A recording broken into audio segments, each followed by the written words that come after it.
والسلام على رسول الله وعلى آله وصحبه ومن والاه. اللهم إنا نسألك علما نافعا ورزقا طيبا وعملا متقبلا. اللهم اغفر لنا واشف مرضانا وارحم موتانا ya rabbal alamin. Amma ba'd. Kaum muslimin jamaah salat subuh Masjid Al-Hikmah Taman Aries yang dirahmati Allah Subhanahu wa taala. Yang pertama, kita bersyukur kepada Allah dan mengucapkan kalimat alhamdulillahirabbil alamin. Itu sekecil-kecilnya syukur adalah dengan mengucapkan kalimat alhamdulillah dengan lisan kita. Sebaik-baik bersyukur adalah sarfu ni'amillah ila ta'atillah, yaitu memanfaatkan nikmat-nikmat Allah untuk taat kepada Allah. Kita bersyukur kepada Allah minimal dengan alhamdulillahirabbil alamin. Kemudian salawat dan salam kita sampaikan kepada Nabi kita Nabi Muhammad sallallahu alaihi wasallam. Yang kami hormati para pengurus Masjid Al-Hikmah, Bapak Hadi, Bapak Nandro, dan Ustaz Miftah, dan seluruh pengurus dan juga seluruh jamaah yang kami hormati. Semoga Allah Subhanahu wa taala mengampuni dosa-dosa kita dan menerima amal ibadah kita. Amin. Amin. Jadi pagi ini kita insyaallah akan membahas satu hadis yang hadisnya itu sangat-sangat singkat insyaallah, yaitu hadis yang diriwayatkan oleh Abdullah bin Mas'ud radhiyallahu anhu qala Rasulullah sallallahu alaihi wasallam sibabul muslimi fusuqun wa qitaluhu kufrun. Ada yang tahu artinya? Sibab, kata Nabi, sibabul muslim. Sibabul muslim. Kalau muslim artinya apa, Pak? Muslim ya muslim. Kalau sibab, kalau sabab apa sabab? Kalau sabab sebab, sebab. Ini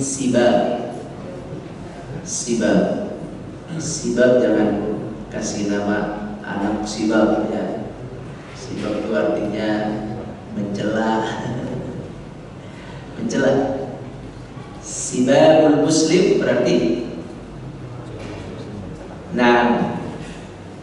mencela muslim, menghina muslim. Al-muslim. Ada apa di dalam diri orang muslim, Pak? Ada satu hal yang Allah hargai dalam diri orang muslim. Apa itu? Di dalam hatinya. Walaupun dia mungkin gak terlalu taat lah, fasik, muslim fasik, tapi dia muslim pemaksiat, tapi dia muslim. Ada satu hal yang Allah hargai dalam hatinya. Apa itu? Sehingga selalu banyak dalam hadis, jangan sakiti muslim, jangan hinakan muslim, jangan zalimi muslim. Itu muslim itu bersaudara, selalu gitu. Innamal mu'minuna ikhwah. Orang yang beriman sama-sama ikhwah, bersaudara. al-muslimu akhul muslimi, muslim itu bersaudara. Padahal muslim itu, mukmin itu kan bertingkat-tingkat, Pak. Ada muslim kayak bapak-bapak, pagi-pagi sholat subuh di masjid, habis itu ngaji. Ada muslim sholat subuh di masjid, habis itu pulang tidur lagi. Ada muslim kagak sholat subuh di masjid, sholat di rumah terus tidur lagi. Ada muslim sholat subuhnya barengan sama matahari terbit. Macam-macam. Ada muslim juga yang nggak sholat, muslim. Jadi semuanya muslim, tapi hadisnya itu al-muslimu akhul muslim. Muslim itu saudara muslim. Kayak kita kalau udah soleh begini kayaknya nih begini nih, males nyari level sama muslim yang nggak sholat. Tapi kan mereka juga muslim. Jadi di sini ada hal sebenarnya yang dihormati, yang dimuliakan oleh Allah dalam hati seorang muslim. Walaupun dia fasik, alhamdulillah ya, semoga kita tidak fasik. Fasik itu bermaksiat terang-terangan, fasik. Ada apa sebenarnya? Kenapa begitu kalimatnya muslim? Kenapa muslim? Ada apa sehingga kalimat itu khusus harus muslim? Sibabul muslim fusuq, mencela, menghina, meremehkan, merendahkan muslim. Kenapa muslim? Ada apa dalam hatinya yang Allah hargai? Apa itu? Ada iman. Ada iman, Pak. Masalah imannya turun terus itu Allah yang menghisabnya. Iman itu kan naik dan turun, yazidu wa yanqus, naik dan turun. Yazidu naik dengan apa, Pak? Iman itu naik dengan taat dan turun dengan maksiat. Kalau orang maksiat terus, imannya turun terus. Makin tua makin turun karena maksiat terus. Jadi maksiat itu menurunkan iman. Ibadah ini seperti ini, taat itu menambah iman. Nah, ada iman itulah yang menyebabkan Allah menghargai muslim walaupun pemaksiat.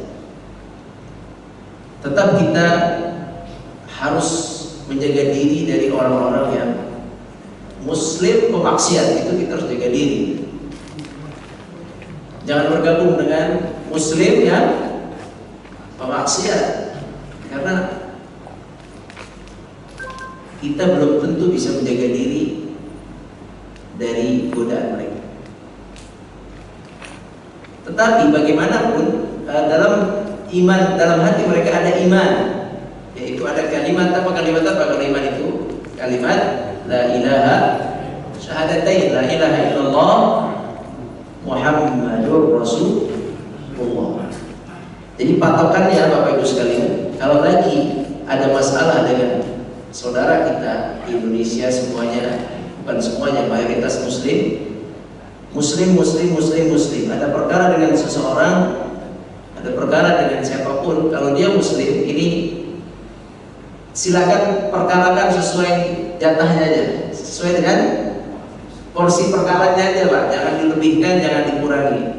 Sebab ada iman di situ. Kalau memang dia fasik, kita nggak suka karena dia fasik, sebutkan kefasikannya saja, udah lebih, jangan lebih dari itu. Jangan membuat sebuah berita palsu, jangan membuat sebuah menghinakan dengan berita palsu atau dengan buat-buatan jelek-jelekan dia dengan sesuatu yang tidak sesungguhnya. Ini nanti jadi masalah. Ya fasik, dia fasik, dan kita mau sebutkan dia fasik, boleh. Nanti kita sebutkan beberapa hal yang kita boleh menyebutkan aib, kekurangan seorang muslim, boleh. Tapi pada porsi ada 6 hal, 6 keadaan kita boleh mengungkap aib, keburukan, kekurangan atau kefasikan seorang muslim, boleh. Tapi hanya dalam 6 perkara terbatas. Sisanya apabila kita menghina seorang muslim tanpa alasan yang 6 tadi, ya, kita merendahkan muslim tanpa alasan yang 6 tadi, maka ini bisa masuk hadis yang kita bacakan tadi, sibabul muslim, menghina, meremehkan, merendahkan muslim. Menghina muslim, apa kata Nabi sallallahu alaihi wasallam? Fusuk. Fusuk apa fusuk? Gampang fusuk. Fasik. Fasik atau fusuk sama artinya. Apa arti fasik? Ada kafir. Kafir apa Pak? Ada mukmin, ada muslim. Muslim mukmin beda, tapi kita anggap sama dulu. Muslim mukmin yaitu yang beriman. Lawannya apa? Kafir. Muslim kafir. Ada fasik. Di Al-Quran banyak kalimat fasik. Faulaika humul fasiqun. Wa ma yudhillu bihi illa fasiqin. Jadi fasik itu apa sih arti fasik itu? Banyak di Al-Quran kalimat fasik. Fasik itu kafir atau muslim?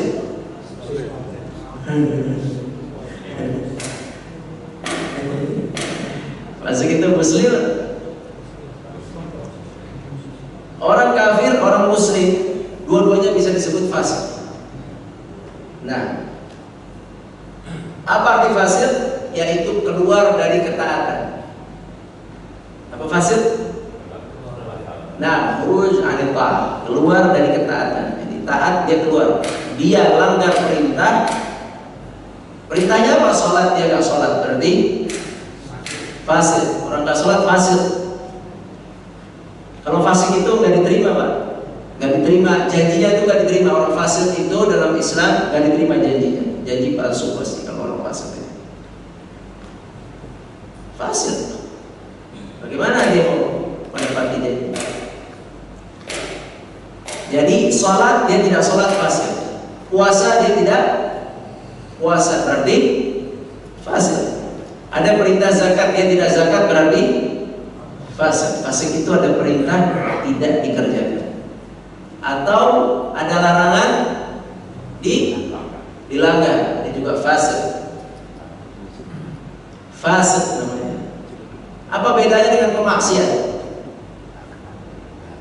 Hampir sama, cuma bedanya kalau pemaksiat itu dia sembunyi-sembunyi. Pemaksiat itu apa? Dia sembunyi-sembunyi. Kalau fasik itu Bapak Ibu sekalian, dia maksiatnya zahir, terang-terangan. Faulaika humul fasiqun, fasik. Orang yang maksiat secara terang-terangan. Orang muslim bisa menjadi fasik, orang kafir sudah pasti fasik. Orang kafir bisa disebut fasik, bisa disebut kafir. Banyak istilah buat mereka itu. Bisa musyrik, tergantung bentuk-bentuknya. Sedangkan muslim atau mukmin ini yang beriman bisa juga mereka fasik, yaitu mereka menyimpan dalam hati mereka syahadat syahadu an la ilaha illallah wa anna muhammadar rasulullah, tapi keluar dari perintah Allah azza wa jalla atau melanggar larangan Allah azza wa jalla, disebut dengan fasik. Di sini kata Nabi sallallahu alaihi wasallam, sibabul muslimi fasik atau fusuq. Hadis Bukhari. Menghina muslim hukumnya atau statusnya fasik. Sebenarnya ini perkaranya sepertinya remeh ya. Menghina muslim fasik. Ya, kalimat fasik itu berat Pak. Kalimat fasik itu berat. Siapa yang dinyatakan fasik tadi itu, kalau dia janji, kalau dia bicara tidak bisa diterima secara penuh pembicaraan. Kalau dia nasihati dalam agama, biasanya orang fasik dia tidak menjalankan apa yang dia nasihati. Fasik. Kalau ada orang menyampaikan hadis Nabi dan dia fasik, nggak diterima hadis. Nah, zaman dulu fasik. Jadi fasik itu berat statusnya. Dalam Al-Quran disebutkan apa itu? Wa karaha ilaikumul kufra wal fusuqa wal isyan. Allah mencela kufur, fasik, maksiat. Kufur, fasik, maksiat. Berarti fasik itu posisinya berat sekali. Kufur, fasik, baru maksiat. Fasik. Padahal perkaranya ringan, Pak. Hanya sekedar sibab. Apa sibab tadi? Hanya menghina seorang muslim. Tapi kok statusnya fasik, berat sekali statusnya. Kenapa fasik? Menghina muslim fasik. Karena menghina seorang muslim itu mengambil kehormatannya. Ada 3, Pak, yang tidak boleh diambil dari muslim. 1, darahnya.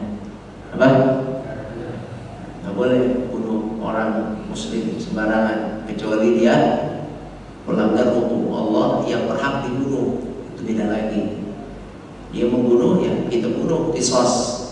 Itu pun yang melaksanakan harus pemerintah.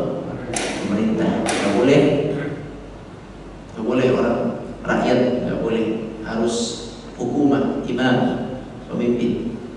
Kalau pemimpin yang tidak menerapkan, nggak boleh kita terapkan qisas sekelompok saja, nggak boleh secara hukum. Qisas itu ikut pemerintah. Jadi dia membunuh, baru dibunuh lagi, boleh. Kalau itu darahnya boleh. Tapi kalau dia nggak akan melakukan hal-hal yang darahnya halal, maka haram. Darah muslim itu haram.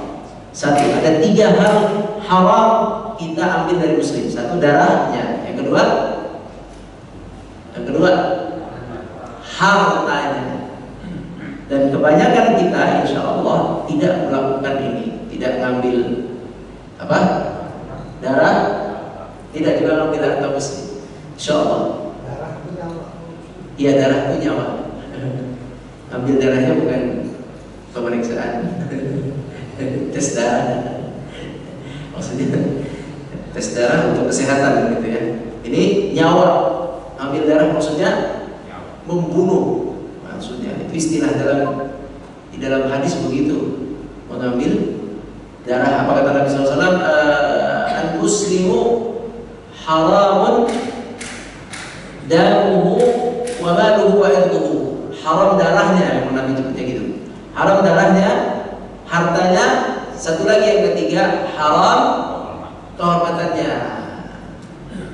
Jadi menghina muslim itu mengambil kehormatannya, yaitu derajat ketiga dari pengambilan hal yang dilarang. Pengambilan darah, nyawa haram, pengambilan harta haram. Ini insya Allah kita tinggalkan. Ada satu pengambilan yang mungkin ini gampang dan kita tidak sadar, dan ini banyak terjadi bahkan berulang, yaitu pengambilan martabat kehormatannya muslim. Ya, di luar batas yang syar'i. Kalau yang syar'i, yang syar'i nanti tidak apa-apa. Kita ambil, kita jelaskan fulan begini sesuai syariat, gak apa-apa. Ada batasnya nanti. Tapi kalau tidak ada batas yang berlebihan, nggak bisa. Ya, jadi Bapak Ibu sekalian, menghina muslim fasik. Karena kenapa? Mengambil kehormatannya. Sedangkan Allah menghormati muslim. Allah menghormati muslim dari sisi apanya? Iman. Dari sisi imannya Allah menghormati. Jadi Bapak Ibu sekalian, kalau melihat muslim, lihat imannya. Walaupun itu orang begini-begini ya, kita sama orang fasik ini gak senang, tapi karena dia ada iman aja, itu yang menyebabkan kita nggak boleh semena-mena sama dia, karena dia ada imannya itu aja.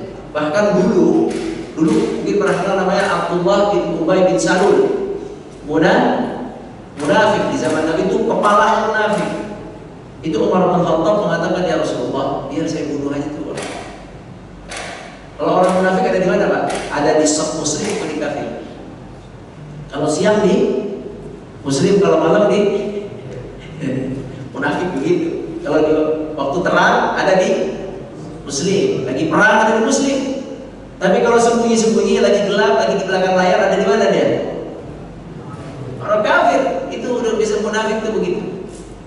Gedek nggak orang munafik? Kesel, gedek istilah kita kan. Kesel. Tapi boleh nggak kita bunuh orang munafik? Dalam sejarah Nabi tidak mengizinkan, bahkan Umar membunuh Abdullah bin Ubay bin Salul, rasul munafikin, kepala munafik, tidak diizinkan. Sebab bukan karena iman kalau itu, ya, karena ada posisi dia ada di saf orang Muslim, posisi dia ada di mana? Saf orang Muslim kalau siang. Jadi kalau itu dibunuh, orang-orang kafir akan mengatakan Muhammad membunuh koleganya, bukan sahabatnya, penolongnya lah begitu. Padahal dia nggak menolong Islam. Artinya masalah darah, masalah urusan manusia ini sangat hati-hati dalam Islam. Ya Pak, hati-hati dalam urusan dengan manusia. Yang paling ditakuti oleh para ulama, bahkan Nabi SAW sendiri ketika beliau sebelum wafat, beliau meminta untuk dihalalkan segala hal yang pernah terjadi di antara sahabat, ya.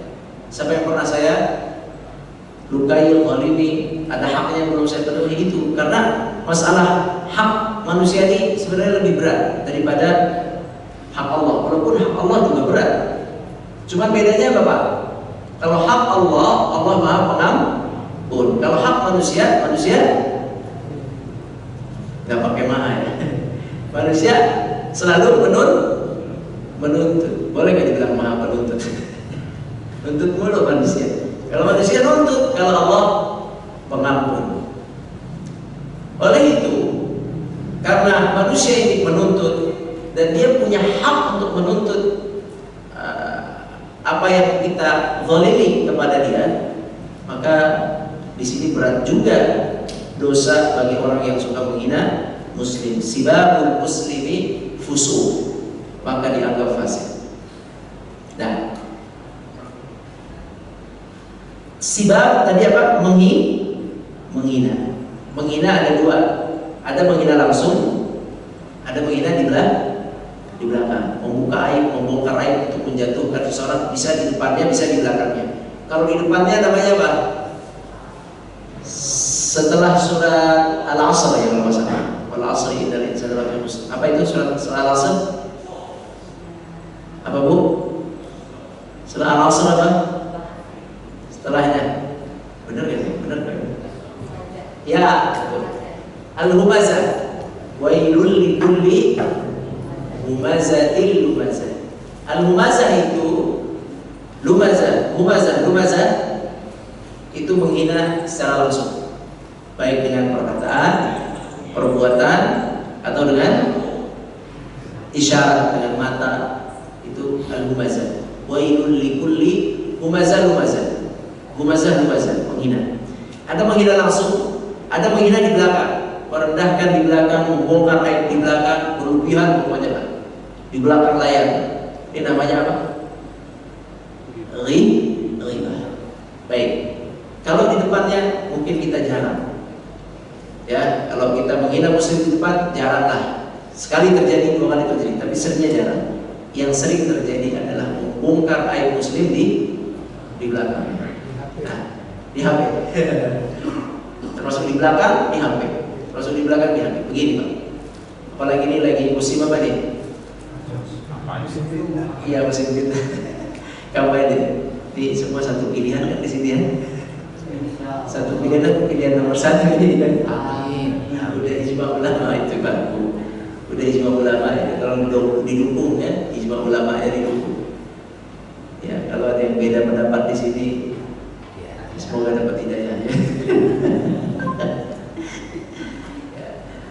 Jadi kita mungkin nggak suka sama calon ini. Ini tetap hati-hati kalau Muslim, karena ini calonnya semua Muslim, ya kan? Semua Muslim, benar kan? KTP Muslim yang penting. Ini nggak apa-apa, yang penting Muslim. Kalau meninggal disolatin itu, tiga-tiganya di calon kalau meninggal disolatin Muslim, karena secara lahir kita saksikan Muslim. Insya Allah mereka Muslim. Kalau ada hal-hal yang perlu kita kritik dari mereka, atau ada aib-aib yang memang perlu diungkap, itu harus ada standarnya, tidak boleh berlebihan. Karena mereka muslim.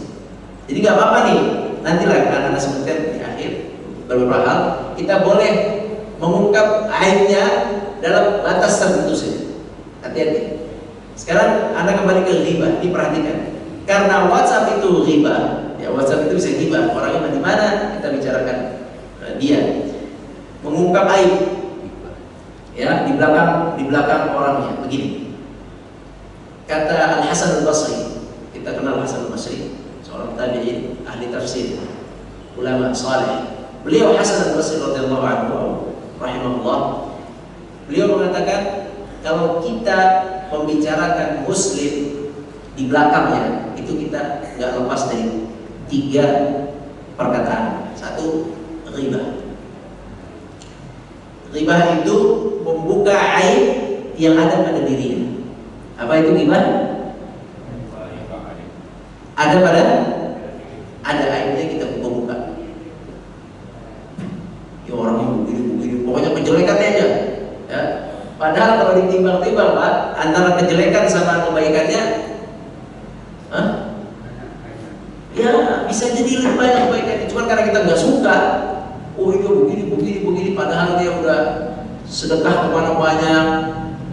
Ya masalah ria itu urusan dia, nggak usah so tahu. Ria dia nggak usah so tahu. Ya itu kita kan prasangka kita ria, belum tentu dia. Dia udah ngajar ngaji, dia udah banyak bantu orang fakir miskin misalnya. Jadi terkadang kita nggak suka sama satu celah, kemudian diungkap banyak celah itu, padahal dia punya kebaikan. Dia punya kebaikan yang kita tidak bisa melakukannya. Nah ini sering kejadian begini, nafsu, syaitan, ya terganggu dengan waswas syaitan, akhirnya terus diungkap keburukannya. Aib-aibnya yang ada pada dirinya dibongkar, sementara kelebihannya ditutup. Biasa begitu orang kalau udah nggak suka mata, apa istilahnya Pak? Memandang kebalik sebelah mata, yang satu bertutup matanya. Nah, jadi Bapak Ibu sekalian rahmati Allah, itu namanya ghibah. Yang kedua, kita bicarakan orang, tapi kita belum tahu bahwa kesalahan atau aib itu benar atau salah. Misalnya nih, kita dapat video tentang fulan. Videonya ini aib, cerita tentang aibnya fulan. Oke? Cerita tentang aibnya fulan. Kita dapat aja pokoknya sampai kepada kita berita ini, tapi kita tidak tahu ini berita benar atau enggak. Sekarang mukanya bisa muka saya, suaranya bisa suara Pak Hadi, ya kan? Bisa. Iya, mukanya muka saya. Suaranya suara Abu Baidah. Bisa, ya kan? Bisa. Sekarang seperti itu. Atau badannya badan orang, mukanya muka kita. Macam-macam lah sekarang. Teknologi ini bisa membuat sebuah berita itu terbalik dahsyat. Kita nggak tahu nih benar atau salah. Terus kita ungkapkan, kita sebarkan. Ini namanya bukan ghibah, namanya ifk. Apa namanya? IFK, ifkun. Hati-hati Pak. Mana lebih dahsyat? Ghibah atau ifkun? Ifk. Karena kita nggak tahu ini benar aib dia atau bukan, tapi kita ikut nyebarin kemana-mana. Ya, namanya apa? Ifk. Posisinya tengah. Benar atau tidak? Allah a'lam. Balaghani, saya sampai berita saya tentang dia begini. Itu yang kedua, ifk. Yang ketiga, kata Hasan Al Basri rahimahullah, kalau kita bicarakan orang lain, antara pertama ghibah tadi apa? Memang aibnya ada. Yang kedua ifk. Apa ifk? Tengah, benar atau tidak? Allah a'lam, kita sebari. Yang ketiga adalah buhtan. Buhtan itu fitnah. Apa fitnah itu?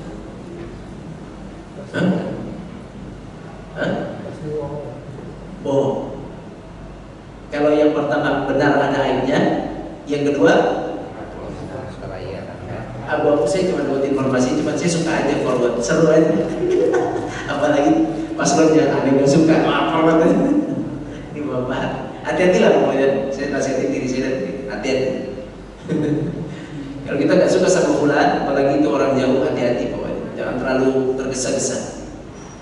Ya, itu yang kedua, if yang nggak jelas benar atau salah, editan atau bukan, dikirim. Yang ketiga, yang dia tidak lakukan tapi dibuat beritanya atau dibuat kata-katanya, videonya, atau dibuat sebuah skenario seolah-olah dia melakukan aib, itu bahaya. Ini namanya fitnah atau buhtan. Buhtan, berita bohong tentang si fulan, aib yang bohong. Tiga ini Pak, mana yang lebih ringan? Yang mana lebih ringan? Ghibah, ifkun, buhtan. Mana ringan? Ghibah ringan. Sekarang kita cerita masalah ghibah ringan. Itu ringan, kalau dilihat dari sini ringan, semuanya di Quran. Ghibah ada, if ada, buhtan ada, semuanya ada. Tapi yang paling ringan adalah, kenapa ghibah ringan? Karena memang ada aibnya. Cuman kita senang aja, ya, pokoknya saya jatuhin aja harga diri, kehormatannya saya habisin. Ya, salah-salah semuanya salah. Yang baiknya nggak ada. Ya, baik. Ini Pak, sekarang kita cerita ghibah. Ghibah dalam sebuah hadis dari Abdullah bin Mas'ud radhiyallahu anhu. Ceritanya Nabi SAW sedang di masjid. Biasa Nabi di masjid bersama para sahabat. Kalau Nabi di masjid waktunya duha biasanya, waktu duha di Masjid Nabawi. Duduk di situ menerima tamu, menerima curhatan-curhatan atau hal-hal keluhan-keluhan, pertikaian, pertanyaan, atau menyampaikan ayat atau hadis yang turun dari Allah Azza wa Jalla. Jadi Nabi itu di masjid, sering sekali di masjid waktu duha. Nah, ceritanya di situ ada seorang sahabat di dalam masjid itu yang bersama Nabi SAW. Dan gak mesti semuanya di majelis Nabi itu, gak mesti semuanya duduk di situ. Bisa jadi ada yang sholat gitu Pak. Jadi gak dibayangin kayak lagi ngaji gini terus gak dari duha sampai zuhur, ada aja yang datang hanya untuk sholat gitu. Seperti itu. Nah, ketika itu Nabi SAW sedang duduk biasa, kemudian ada seseorang fulan yang keluar. Keluar udah selesai, Allah alam, yang jelas beliau keluar. Setelah beliau keluar berpapasan dengan sahabat yang lainnya. Ini di sana di pintu berpapasan. Saat yang ini keluar, yang ini masuk. Ini nih yang masuk ini duduk di samping di majelis Nabi. Ketika duduk apa yang disampaikan, yang beliau sampaikan tidak disebut namanya. Disampaikan oleh beliau aibnya ini. Gak ada urusan apa-apa, tiba-tiba ceritain, ya itu orang begitu. Mungkin ada masalah ini dia. Orang begitu. Nabi diam menyimak, semua dia menyimak. Selesai ini orang ngomong, ini sahabatnya kita nggak tahu siapa ya. Ini biasanya begini nih, sahabat-sahabat yang bisa jadi Badui, yang orang Arab yang belum ilmunya belum banyak lah. Menghina siapa tadi? Menghina sahabat yang keluar. Setelah itu, setelah dia selesai, kata Nabi SAW, takhallal itu di gigi kamu ada daging. Bersihin daging di gigi kamu. Kata sahabat, saya nggak makan daging. Ya Rasulullah, makan tuh lahman, saya nggak makan daging. Kemudian kata Rasulullah SAW, takhallal min lahmi akhika akaltahu anifan. Bersihin tuh gigi dari daging-daging saudaramu yang baru saja engkau makan. Apa tuh maksudnya?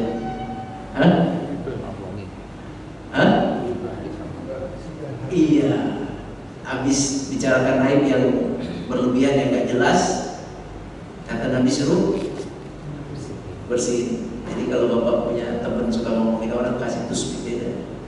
Tusbik. Itu sesungguh. Itu kata dia, saya nggak makan daging. Kata Nabi SAW, kamu makan daging. Daging siapa? Saudaramu yang baru saja. Itu Pak, itu dosa ghibah yang paling rendah. Kan tadi kan kita ada ghibah, ada if, ada buhtan. Bayangin aja. Itu biasa Nabi langsung. Dan Nabi langsung berdoa, langsung Ini boleh juga nih, yang suka ngomongin orang ya, mama, bapak. Langsung aja ngomong kayak gitu. Itu ada daging di gigi kamu tuh, banyak dagingnya, nempel-nempel. Kalau dia tanya kenapa, nanti ngomongin orang dulu, ente.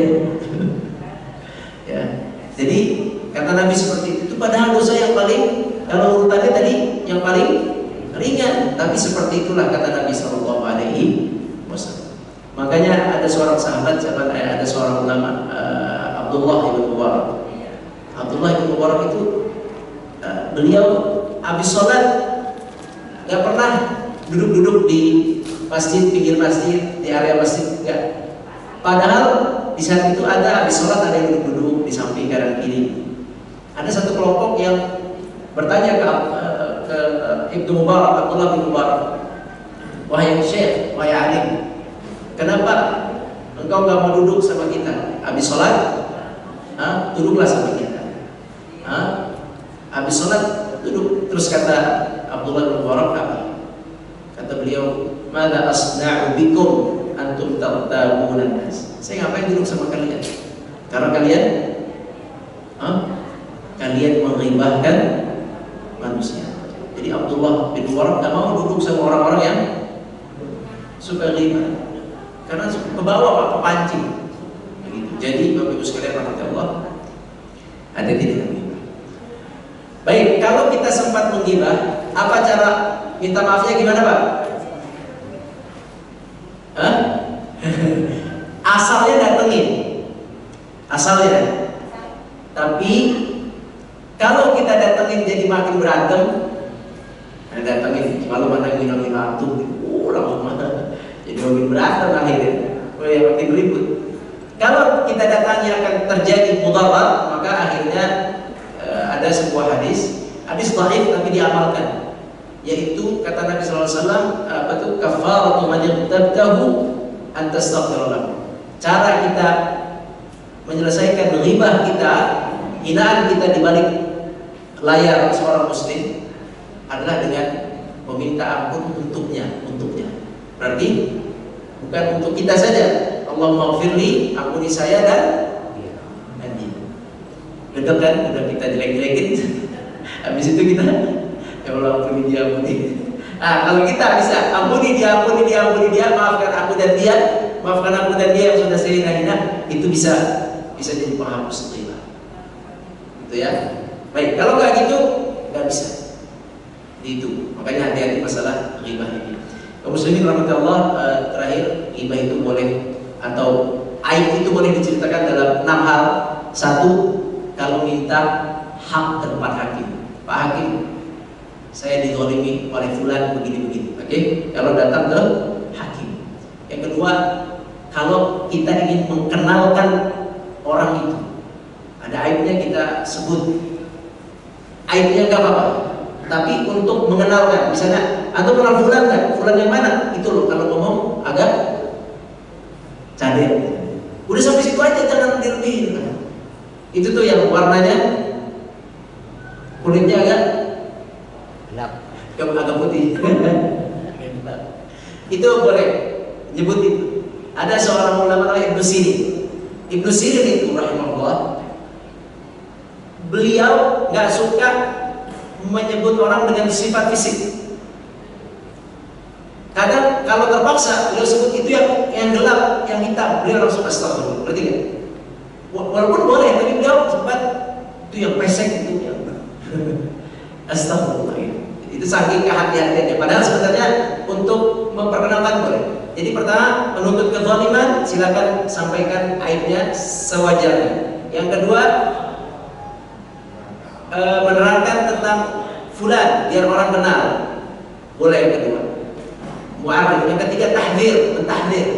Fulan ini hati-hati tukang bohong, tukang tipu, boleh. Jangan ikutin dia, tukang tipu, muhadzir. Kemudian yang ketiga, mudhiru fisq yang keempat, itu orang yang benar-benar fasik. Boleh kita sebut kefasikannya, itu dia tuh nggak sholat, gayanya aja sholat, tapi sebenarnya dia nggak sholat. Atau itu orang tuh kelihatannya aja soleh, tapi sebenarnya dia di belakangnya banyak melanggar hukum Allah. Boleh fasik, sesuai dia saja fasikannya, nggak boleh berlebihan. Kemudian setelah itu yang kelima, minta fatwa. Saya minta fatwa nih, mau milih presiden, mana yang bagus? Disebutkan kalau yang ini setahu saya sifatnya begini, yang ini begini, yang ini begini. Sebutin kalau Pak. Minta fatwa, boleh. Itu yang kelima. Yang keenam adalah mau menghapus kemungkaran. Ada kemungkaran nih di sini. Orang ini pelaku kemungkaran. Anda mau hapus kemungkaran dari dirinya dan dari sekitarnya. Anda harus sebutkan aib orang tersebut. Dia tukang bohong, dia tukang tipu, dia tukang munafik, dia jadi palsu, dia suka mabuk di sini, dia suka zina di belakang. Itu boleh untuk menghindari atau menghilangkan kemungkaran. Jadi ada 6 lah kurang lebih.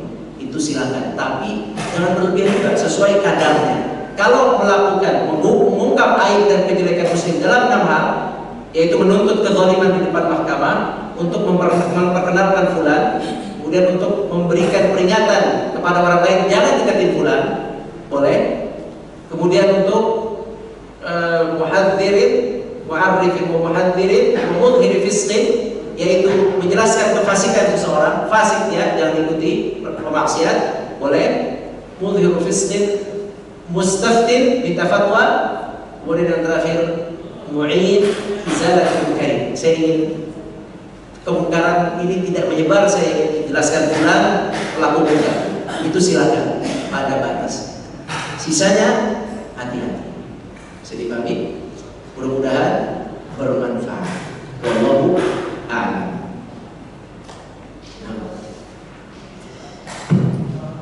Baik, demikian Bapak dan Ibu yang menghormati. Namun masih ada waktu, mungkin ada pertanyaan yang kita ajukan oleh Ustaz. Biasanya Pak Profesor ada pertanyaan? Bapak buat dulu. Ada Pak? Iya Bu. Assalamualaikum warahmatullahi wabarakatuh. Assalamualaikum warahmatullahi wabarakatuh. Bagus banget ceramah ini. Kalau dilihat dengan keadaan sekarang, ini kan kita sudah masuk ke era digital. Semua yang tadi yang tiga-tiga itu gampang sekali untuk dibuka dan gampang sekali untuk ditambah dan kurangi. Iya. Karena teknologinya itu artificial intelligence. Kita bisa lihat itu jejak digitalnya itu sejak kapanpun itu sudah bisa dilihat, kemudian bisa direkayasa. Seolah-olah itu kejadian yang nyata. Jadi kira-kira bagaimana umat Islam ini mendidik masyarakatnya, ujung-ujungnya kan akhlak. Bagaimana caranya supaya umat Islam berakhlak mulia, artinya dia tidak mau menambah kekurangan informasi.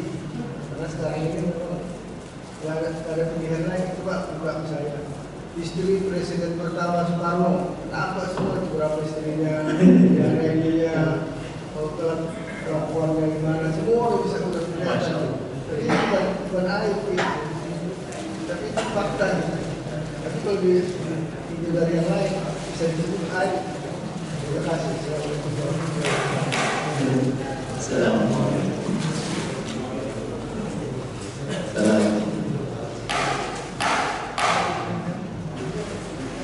Iya. Pertanyaan ya Bu.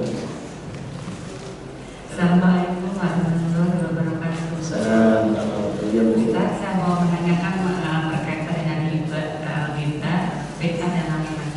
Yang sering saya alami itu gini, Ustaz. Kan kita ini suka berkumpul dengan 3, 4 atau 5 orang teman, ya. Di dalam berkumpul itu percakapan kan biasa kalau gitu ya. Ujung-ujungnya itu ya antara hibah, antara fitnah. Mungkin karena kita bermaksud itu menahan, tetapi kan saya juga mendengar, Ustaz. Nah, bagaimana nih saya mendengar ini? Saya mau berdiri, saya juga gak enak gitu. Kadang asik juga, kadang saya juga larang juga gitu. Mau bilang saya nggak tahu apa yang harus dibela, tapi akhirnya saya juga terbawa arus itu gitu. Gimana ya Ustaz ya? Apa yang saya ya? Ya Ustaz, Assalamualaikum. Itu sebenarnya mungkin dialami semua ya. Ustadz ngomongin Ustadz, ya. Jamaah ngomongin jamaah, ya kan. Ustadz ngomongin jamaah, jamaah ngomongin Ustadz, macam-macam lah. Teman ngomongin teman. Jadi kejadian itu artinya gimana ya Pak? Kita lemah. Artinya sangat potensi terjadi di kita, ya kan? Sangat potensi. Saya juga bukannya yang bersih, enggak juga. Terkadang terbawa arus. Lagi seru gitu. Kalau lagi seru tuh enak ditambahin. Nambahinnya enak. Tiap jatuh sekalian istilahnya begitu. Semua itu ketahuilah adalah karena pertama keterbatasan ilmu kita jadi pengaruh. Ya, sekalian mungkin kami jawab. Keterbatasan ilmu seorang muslim itu menambah seorang muslim terjatuh kepada maksiat itu. Apalagi dengan teknologi AI ya, artificial intelligence, kemudian ada AI video, ada AI orang ya, yang suka manas-manasin, sama juga nih, orang yang satu pakai video, yang satu pakai langsung sama aja. Ya, kita lalai, kita lemah. Kita diciptakan lemah. Salah satu yang membuat kita bisa menjaga diri dari hal-hal seperti ini, pertama memang ilmu. Yang kedua, seperti Nabi tadi sampaikan, lingkungan. Karena si fulan tadi masuk ke lingkungan, di situ ada Nabi, maka Nabi langsung menegurnya lingkungan. Ya, lingkungan itu juga pengaruh. Seperti tadi Abdullah bin Mubarak gak mau duduk sama orang yang suka ghibah. Jadi ditandai aja sedikit kalau orang yang suka ghibah, ditandai. Jangan berarti dijauhi total, tidak. Tapi karena kita teman sepengajian, kadang yang suka ghibah sama-sama sepengajian. Jadi kalau bisa dibatasi, kalau bisa dinasihati. Ya, apalagi kita udah tahu ilmunya. Terus terang susah, tapi bukan berarti tidak bisa. Kita pahami dulu ilmunya. Jadi supaya kita ini Pak, anak muda, generasi kita nggak terlalu gegabah share informasi aib-aib orang, nggak terlalu gegabah bongkar aib orang itu. Pertama harus ilmu dulu, tahu dulu ada ilmunya. Ternyata menghina muslim itu langsung atau di belakangnya fasik. Saya nggak mau dibilang fasik. Kemudian selain fasik juga ghibah. Saya harus bawa to speak. Jadi nauzubillah min dzalik, ingat dosa-dosa itu, ingat hal-hal itu. Jadi diberikan ilmunya sehingga dia ingat dosa-dosa itu. Setelah itu yang kedua, setelah ada bekal ilmu memang perlu lingkungan. Lingkungan yang dibuat sama-sama saling menguatkan, jangan sampai kita terjerumus, saling nasihati. Paling itu aja Bu. Paling kita nasihati diri kita atau nasihati dia. Dan mungkin kalau kita nggak berani seperti Nabi, biar daging gitu. Kalau berani silakan aja karena teman. Kalau nggak berani, mungkin kita langsung ke solusinya. Ya Allah ampuni saya dan fulan, gitu aja langsung. Ya Allah ampuni saya dan fulan. Mudah-mudahan dengan kalimat itu dia terbuka. Semoga Allah ampuni kita dan fulan. Nah gitu. Oh, apa kenapa gitu? Ya, karena kita udah ngomongin kejelekan dia gitu. Itu aja, mungkin langsung lari ke solusinya sehingga dia ingat, kita ingat. Itu. Wallahu a'lam. Wallahu a'lam. Masih ada waktu sedikit. Ada Bapak-bapak? Ibu-ibu? Tidak ada. Kalau gitu saya Ustaz. Salah satu perbuatan yang termasuk fasik adalah menzalimi orang muslim. Sedikit yang saya tahu bahwa zalim itu adalah melakukan perbuatan yang tidak ada teman. Diomongin ataupun dikata-katain. Sedikit yang saya tahu bahwa ada adab yang disegerakan setelah hukul walidain, ada perbuatan zalim. Nah, dalam hal ini seperti apa ya Ustaz ya? Perbuatan apa adab yang disegerakan di dunia? Itu ada yang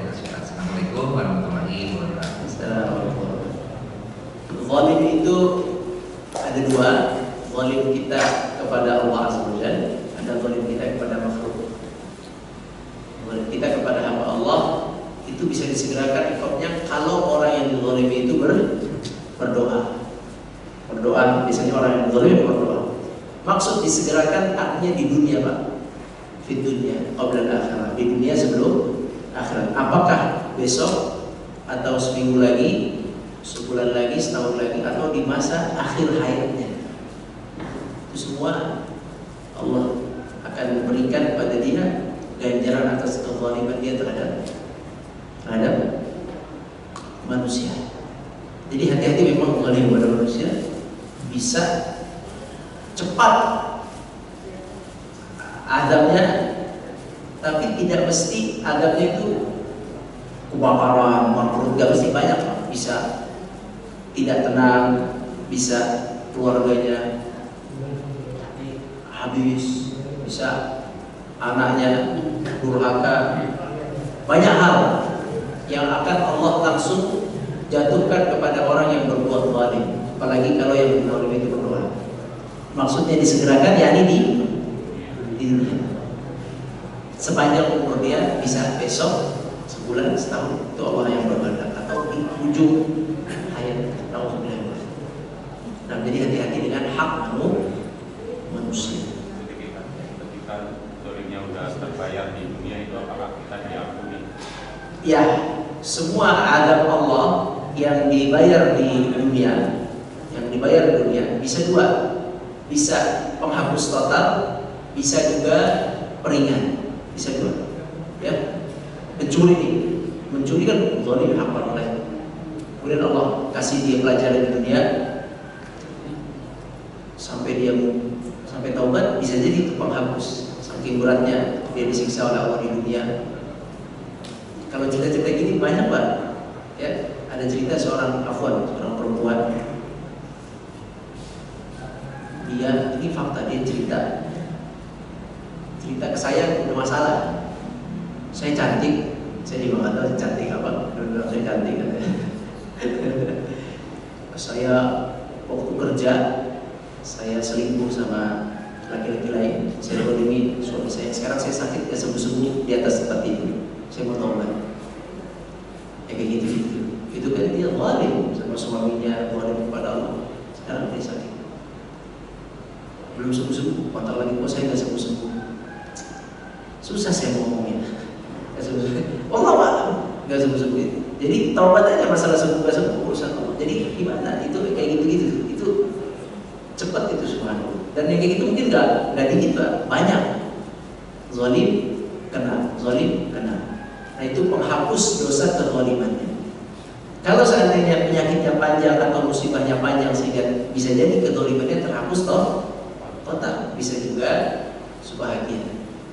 Kemudian dibalas oleh Allah. Semuanya Allah yang mengetahui. Nah, jadi hati-hati jangan sampai zalim dengan hak manusia. Allah. Kita semua lemah, Pak. Semoga Allah ampuni kita dan orang-orang yang pernah kita